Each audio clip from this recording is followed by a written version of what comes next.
transparency, and most of all, we need integrity. We need a leader that would call on the churches.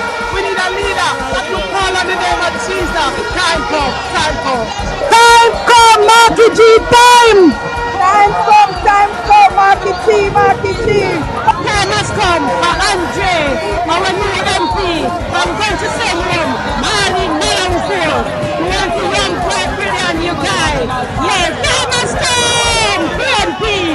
Big up Andre! Big up West Central! Big up the Council of Territory!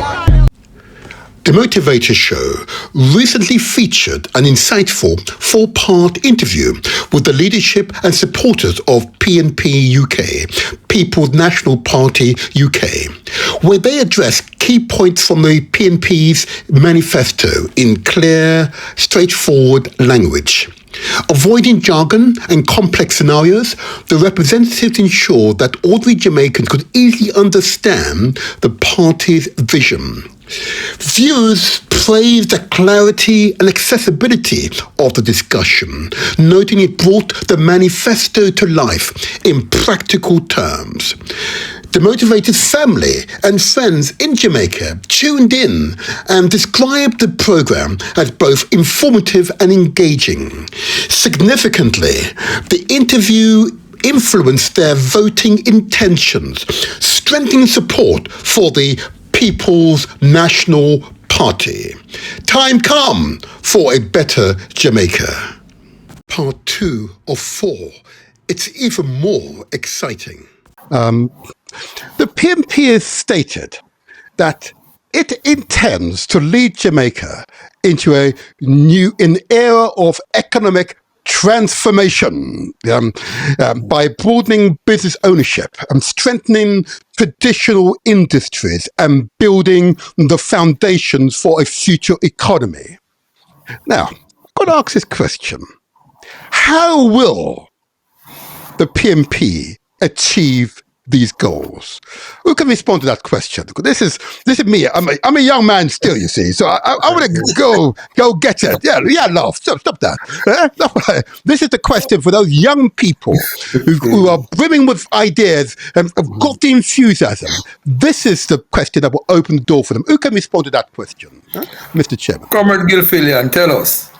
Right. Go on, sir. Tell you. Hey. You know, all that's been said so far by Comrade Thompson, it alludes to the plan that the PNP have. Because you see, it all depends on a number of things. The infrastructure is critically important to development of businesses. Yes. Now, we do have businesses around the centre, in metropolitan centres, Montego Bay, Kingston. Yes, they're there and they're quite visible. But they have the infrastructure. They have the internet and they have the roads. But the businesses in the rural areas that compose the majority of the Jamaican population are less motivated, in the sense that the internet connection in the rural areas are nowhere near as good as those in the urban centres. Okay. That's important to development of business. Mark Golden himself has lamented on the roads in the rural areas. They are poor roads, but they are necessary. They are necessary in order for people who are interested in business. They are necessary for those who are farmers who want to get their product to market. Those roads are really important. And so if those roads are neglected, as they have been for several years, then one, our food security is in jeopardy, and two, businesses are in problems as well. They are less able to develop. And the same thing applies to the digital infrastructure. Now, there's another component to development, and that is education. Yes. Our education is unfortunately extremely poor. And so the PNP manifesto addresses that in a number of ways, not just in terms of improving the schools infrastructure. That is important, yes. What is also important is availability of internet connection Now that is extremely poor, despite ambitions, it's extremely poor. Now, the government, the PNP in government, through its manifesto, intends to improve that several-fold, and they intend to put very clear timelines on doing that. Now, that is on top of the commitment to improving early years education. The early years education throughout the world has been proven to be the base, the platform on which there is further development. If you neglect early years education, you neglect your future, you neglect economic development. So economic development is not just what happens now, it's also about what has happened in the past, so you can develop your so-called human capital. I don't particularly like that word because it suggests that we are nothing but workers. It develops a human capital. Jamaica, as it currently stands, as one of the lowest human development index in the world. The PNP manifesto. If I may comment, Gideon, yes. But I was studying some of the stats that more than half of those who supposedly leave school have a reading age at least 5 years or more below their chronological age. Yeah? In other words, they cannot access what we call here high school education. More than 50% of the population. Now, that's an astonishingly high figure, and therefore undermines the nation's ability to take on the jobs of the future, which definitely requires you to be better educated. I would imagine, and I don't mean to interrupt you unduly, but the party will give very, very particular focus to addressing this issue. And I've trying to work out if there's a time frame, but maybe an unfair question to you. But that is the challenge we have, that the numbers are so stark at the moment. The decline or the neglect of education in the education sector has been so long-lasting. It's profound. So tell us more about education. You know that my background into public life was where I was a school governor. And therefore, I have a passion for young people to ensuring that they can realise their potential. And I know you have a similar background yourself. Just tell us more about this. Tell us more. So the comment, see the education question, I was gonna be doing that one. So I don't know if. Okay. Yes, please come back to that. But let me just complete by saying this. Okay. And this comes back to what's happening now. What is present for the age group at hand now, and so. Yes. What we will find now in Jamaica is that there's Jamaica is not as poor as people would assume.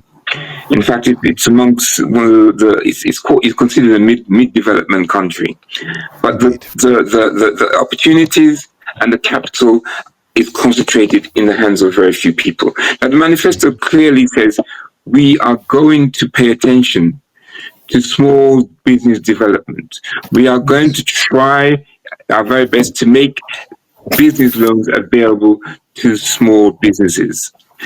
At the moment, that's not the case. And you will know that capital is important to the development of any business.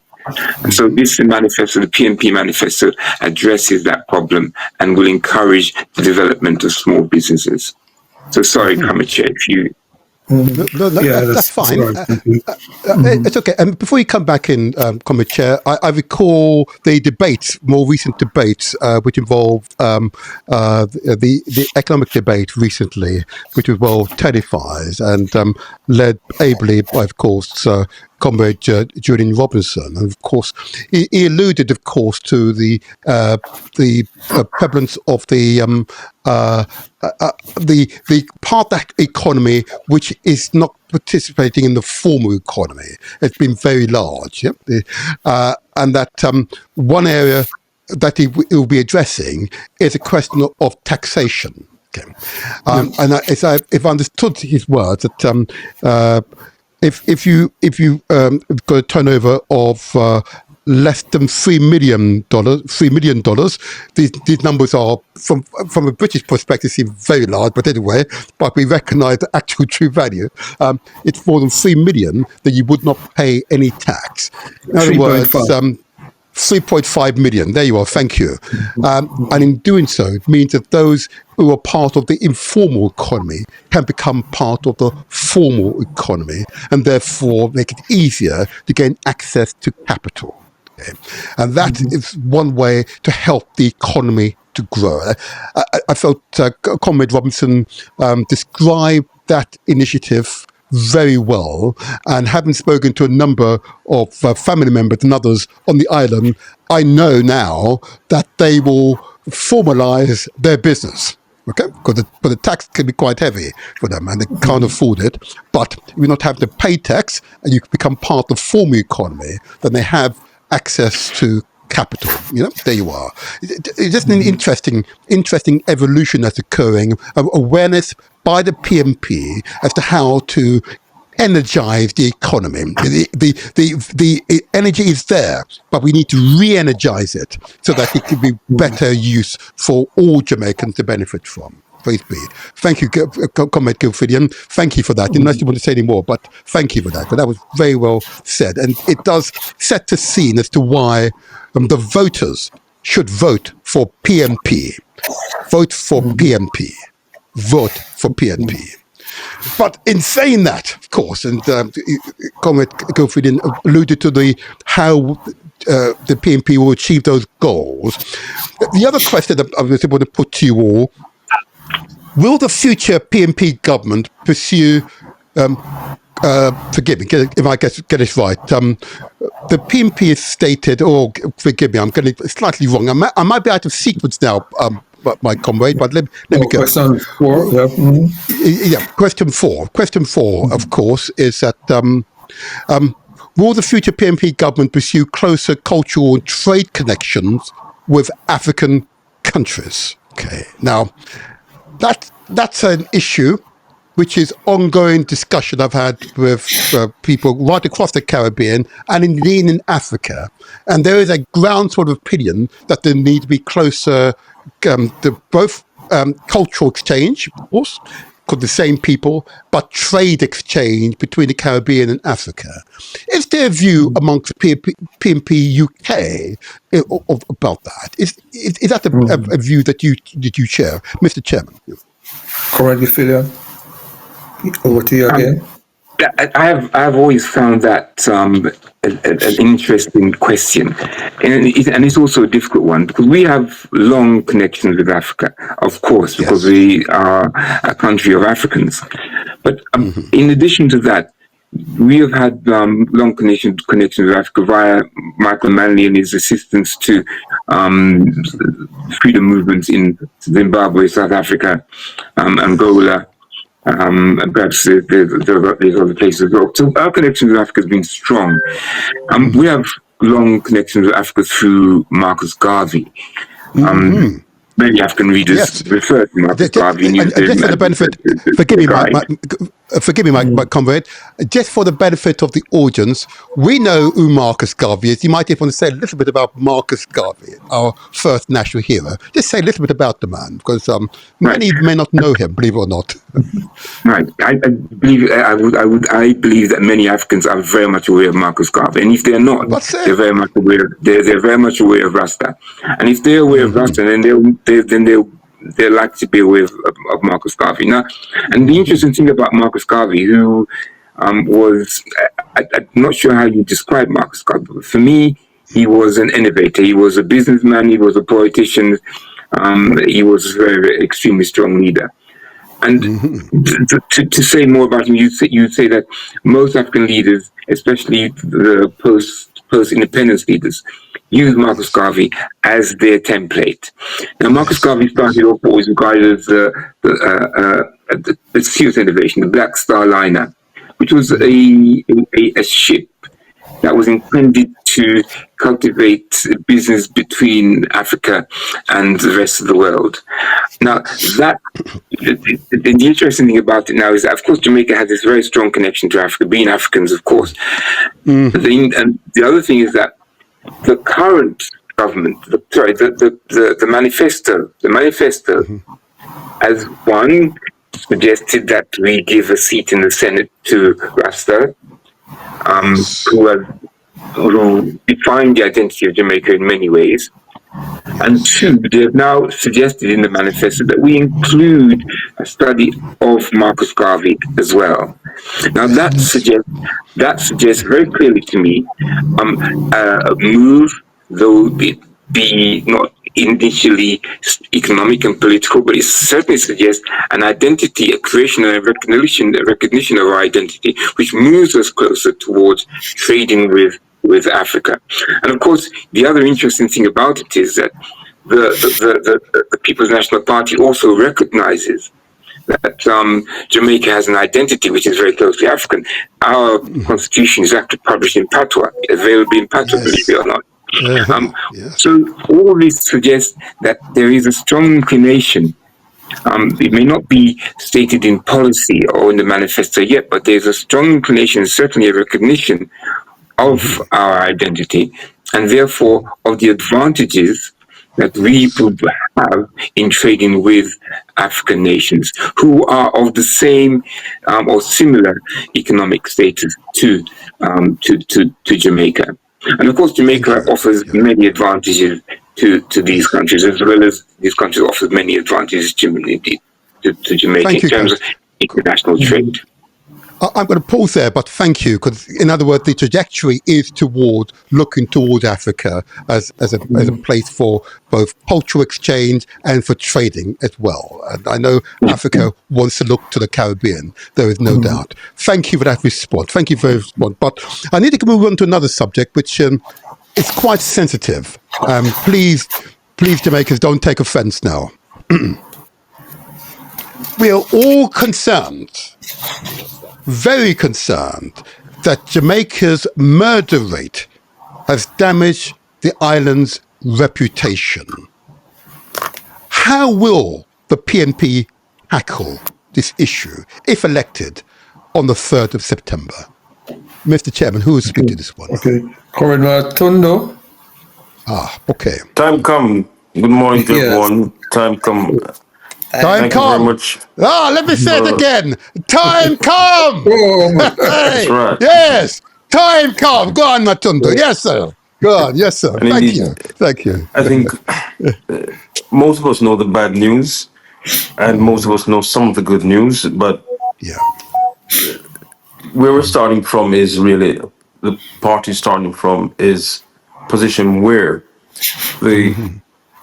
up until the last 6 to 8 months, we were really seeing that the current administration was averaging, I think, 25% higher murder rate than the last period when the People's National Party was in power. It was in 25%. My gosh, can you imagine? Higher. Hey. I mean, one of the things that a spokesperson on national security and community safety, Senator Bunting, has always made is that this government has the unenviable record of presiding over the most murders of any two-term government since 1962. I mean, what that thing here? Boy. Yeah. Go on, sorry, go on. Yes. And of course, we acknowledge now that there's been, thankfully, a fall in the murder rate. But I think the approach that the People's National Party government will take is to first and foremost see crime for what it is, as a public health issue, and also that in as much as you need boots on the ground to tackle violent crime, you have to go to the if you like, the communities. And one of the things that has sort of caught my eye in the manifesto, if we were to look, for those who have access to the manifesto online, page 50, where it really talks in clear terms about the importance of expanding school and community-based programs like the Peace Management Initiative. Now, this was something that the previous when we were last in government that was pursued. It was dismantled by the current government for reasons best known unto themselves. But this is something that I think that I know that the party is committed to reintroducing, because at the core of an element of it is that you have to have peace management initiatives in a country where you have warring factions, and to ignore that is to really play a blind eye to it. Our young people are the ones who, if you look at the stats in terms of those who are murdered or those who are arrested or apprehended, they're the ones who are at the cutting edge and at the front and center of the criminal activities, either as victims or perpetrators. And so what the party, looking at that and looking at that data, is saying is, well, look, listen, we want to provide mentorship, and we will offer mentorship, therapy and conflict mediation in high risk communities, because the reality is that most of our young men, again, who are dying are just persons who are just emerging from their teenage years. And so if you have mentorship, you will help to steer them out of crime. I mean, I think one of the sociologists based at the University of the West Indies, I think Herbert, Dr. Gale, has made the essential point that a young man who completes 5 years of secondary school, and for those in the UK, equivalent to GCSEs in the GCSE in Clareton is called a CXC or CSEC. If you finish a CSEC, or you matriculate to sixth form and you complete 2 years of sixth form, your propensity to be involved in crime is significantly reduced. And so a mentorship program, is certainly something that I think is worth the investment, and it's something that the party is interested in. It will pursue expanding vocational training, apprenticeship, and financial literacy. Crime, any sociologist will tell you, takes place where disaffected youth, a young person, are not engaged in any meaningful employment or training. If you expand vocational training and apprenticeships, then you're bringing individuals, young persons, especially where apprenticeship is concerned, into training, and this on the economic growth side. I think I think Comrade past year had spoken about the economic aspect of the manifesto, but we certainly will be, as a party, partnering with businesses and giving them a benefit if they take on apprenticeship or have apprenticeship programs. And across the world, I think we all know that these programs do work and companies do take them up. The second chance programs for young offenders and returning citizens who have been deported because obviously they were involved in crime. I think again the second chance program for young offenders is a good thing, and it is one that the party certainly has set out and that it's committed to do. On the other side of the balance sheet, I think I see where the party in its manifesto made it clear that dealing with this aspect of mental health services as part of your crime prevention tool is important. As we all know as Jamaicans, too little attention is paid to that. And in another dispensation, I had reason to really look at how the mental health tribunal in our country it's operated, and you'll be surprised that very few persons who are engaged with that tribunal, be the affected individual or the family members, engage with the mental health tribunal. In some instances, are not brought before it. So I'm pleased to see that it's a more holistic approach to crime prevention. And on the other side of it, is also the specific crime of domestic violence, which is a high prevalence rate of that in our country. And what the party is committed to do is to have centres in every single parish. If you, the last JLP government has promised to have these centres, but traditionally you have a centre in Kingston, but if you go out in the rural areas where no one has any reason to believe that the rate of domestic violence incidents are any lesser, there are no centres for those who are affected. I want to keep focus on the murder rate, of course, because that's really what many returning Jamaicans are concerned, both for when they see it happening and in some unfortunate cases when they experience it, Because I have members of the community here who have members of their families who have recently passed. Okay, I've had members of the community here who've sought to relocate to Jamaica and then find themselves in a situation in which someone is murdered. There's real violence.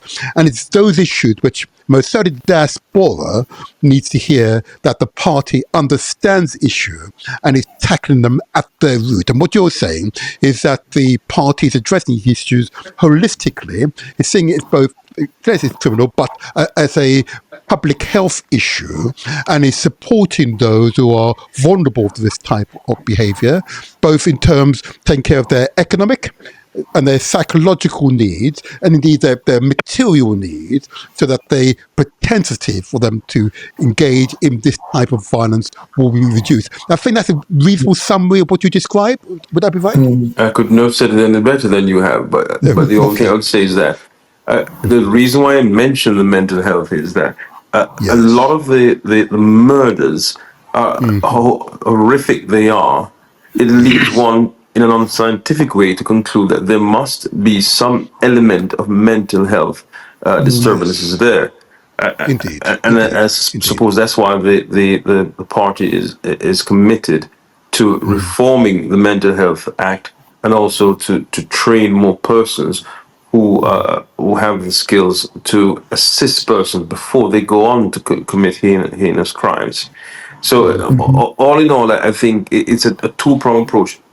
Boots on the ground by supporting police officers in terms of deepening their training, but also working in the communities so that you can have greater levels of preventative measures being taken, and developing a greater reliance on intelligence-led police work, which is what the party had been calling for over the last 2 years, when the current government has been sort of focused on states of emergencies that were contrary to what has been asserted and what was asserted by the Prime Minister in the national debates last night. There's no evidence to show that. PNP UK debates on the Motivator Show. Jamaica decides on the 3rd of September 2025. Time come for a better Jamaica.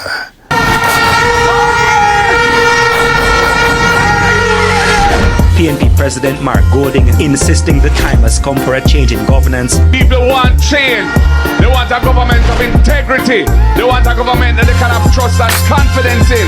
They want a government that uses the resources for the people only, and not for them friends and them cronies. Time come for a new leader, new Jamaica, new era. We now vote, we no show us leader. Long time them a take with the polling, yeah. So Mark Golding are the new leader, new Jamaica, new era. We now vote, we no show us leader. Long time them a take with the polling, yeah. So tell them say time come, time come, time come. For your new Jamaica, time come, time come, time come. For say the true Jamaica, time come, time come, time come. For your new Jamaica, time come.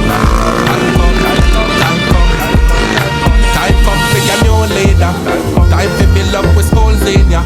We healthcare for your booming ya. A long time them a take with the polling ya. So Mark Golding a the new leader, orange shirt and the new jeans ya. Nobody no for your shouting ya. Make we control crime to the new era. So tell them say time come, time come.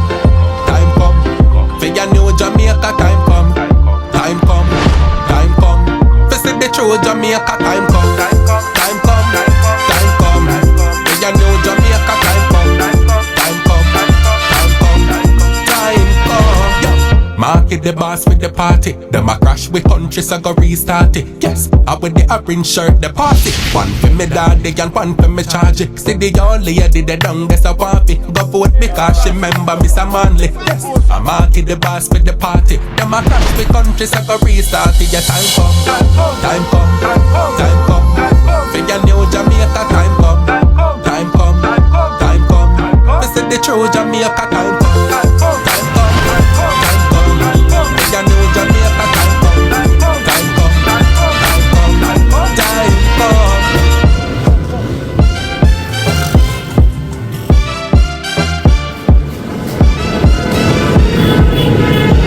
I'm a born Jamaican. I was born at University Hospital, 1965. I grew up in Jamaica. I went to school here, Mona Prep, Campion College. I studied abroad. And I came back right after, went to Norman Manley Law School and did 2 years there. Got a Commonwealth Scholarship, did a master's degree in law in the UK, came back right after, and I've never worked anywhere other than Jamaica. So my entire working life and my childhood were here. So yeah, I'm a born Jamaican.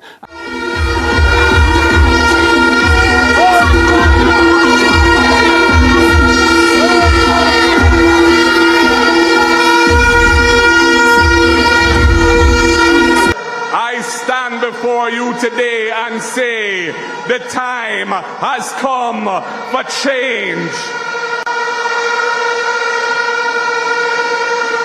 Yes, comrades, the time is once again for Jamaica to choose change.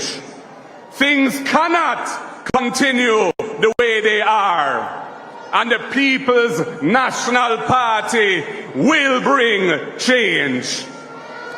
Comrades, the PNP has been at the center of positive change in this country from 1938, which was over 20 years before political independence from Britain. Over the years, our leaders implemented a vision that led Jamaica forward. It is undeniable that the People's National Party, through every stage of its transition to a modern nation state, we were the ones guiding the country forward. Founding father Norman Washington Manley led political change, including universal adult suffrage, political independence, and nationhood. His son, Michael Joshua Manley, led the transformational social change that empowered Jamaicans to stand firm and shout from the mountaintop, I might be a simple man, but simply a man am I. Equal pay for women was transformational social change. No bastard law was transformational social change. Minimum wage was transformational social change. And rights for workers was transformational social change. Percival James Patterson delivered a vast range of achievements for the Jamaican people. He led infrastructure change, reminding this country that the road to development is the development of roads. He was the chief visionary behind Jamaica's modern highway network, and he became Jamaica's most successful political leader. That is why we say PJ.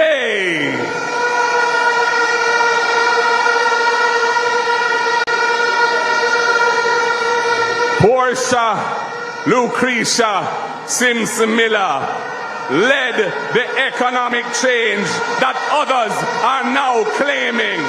And time come for Sister P to get the credit she deserves. Let us never forget her. the Jamaica Labour Party government ran from every test and drove the country into a deep crisis. But it was under Sister P that we turned the country around and put our economy firmly on track. While navigating the necessary sacrifices, Sister P always showed love for the people. And that love is reflected in her powerful instruction: never look down on a person unless you're going to lift them up. Sister P, that was the heartbeat of your message.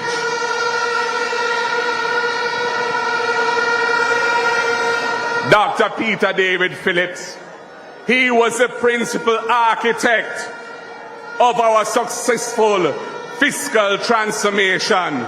His hands were on the financial wheel when Jamaica worked our way from under the heavy yoke of unsustainable public debt, creating new vistas of opportunity to realize our full potential. We are where we are today as a nation because the team of Portia Simpson Miller and Peter David Phillips guided us through the most turbulent times. We commit today as a party to forever defend their great legacy.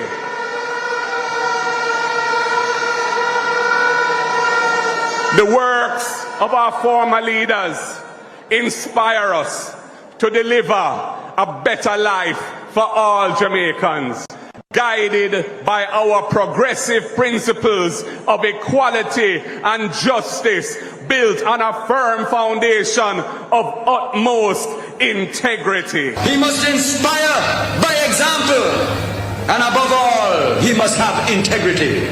Integrity. Integrity. Hey! Our leaders have inspired us to move forward and to make new decisions for new times. We are now in a new phase of global change and uncertainty that more than ever must be navigated by strong, principled leadership. Together, we will continue this noble mission, with our next stop being Jamaica House. Jamaica is ready. We are ready. The People's National Party is more than ready.